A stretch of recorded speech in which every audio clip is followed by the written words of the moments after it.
सजा याफ्ता कैदियों को भी मिलने की इजाज़त होती है, लेकिन जरदारी साहब को उनके बच्चों के अलावा वो भी हफ्ते में एक दिन सिर्फ मिल सकते हैं। उनकी जमात को, जिनका ये बुनियादी हक है, उनकी अपनी तंजीम को जरदारी साहब से मिलने के लिए अदालतों के दरवाजे खटखटाने पड़े और हाई कोर्ट से परमिशन लेके, हुक्म लेके हम आज मुलाकात कर सके हैं। और ये जो कह रहे हैं, इनकी हुकूमत ने आके जो कमाल किया है हमारे लिए, वो पाकिस्तान के अंदर मौशी बहरान है, इंतजामी बहरान है, और आज इनकी अपनी जमात चीखी है। सेलेक्टर्स ने भी कहा है। अब तो इनकी अपनी कोर कमेटी की खबरें आज के अखबार में जो आई हैं, उन्होंने कहा है कि भाई अब बस हो गई, बहुत हो गया, अब मजीद बर्दाश्त नहीं कर सकते, जान छुड़ाएं इनसे।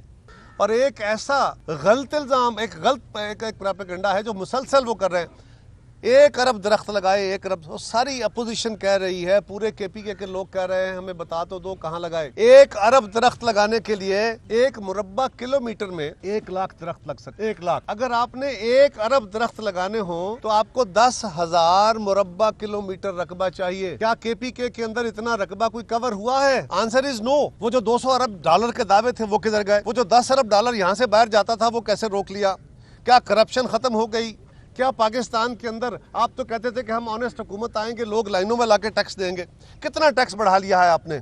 आप कौम को ये बताना पसंद करेंगे कि आपने और साबका चीफ जस्टिस ने मिलके जो एक ड्रामा रचाया था डैम बनाने का, उसमें कितने पैसे अवाम ने कंट्रीब्यूट किए और कितने सरकारी इदारों की तनख्वाहें आई थी, और कहाँ गया, किधर गया वो डैम? कितने पैसे आपने इकट्ठे किए हैं उसके? कौम को ये झूठे दावे जो खुशनुमा हो सकते हैं, इन्होंने जल्द बदेर बहरहाल एक्सपोज होना होता है, और आप एक्सपोज हो चुके हैं। और ये एक अनोखा केस है कि वकुआ सिंध का बना रहे हैं, मुलजिम सिंध के हैं, गवाह सिंध के डाल रहे हैं, कागज सिंध के बना रहे हैं, सब कुछ।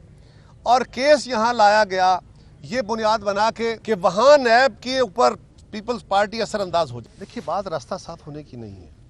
हम ये कह रहे हैं कि हमारा ट्रायल नहीं हो रहा, केस ट्रायल नहीं हो रहा, इन्वेस्टिगेशन नहीं हो रही कोई। एक जो है रेफरेंस फाइल हुआ, उसमें इजाफी रेफरेंसेस फाइल होते जा रहे हैं, कागज़ बढ़ाते जा रहे हैं, वो ट्रक लोड बनाते जा रहे हैं ताकि वो कागज़ कोई देखता रहे तो बड़ा प्लंदर लगे। ये माजी में भी होता रहा। यही काम सैफुर रहमान जब एहतसाब ब्यूरो में था, सैफुर रहमान ने भी यही काम किए थे।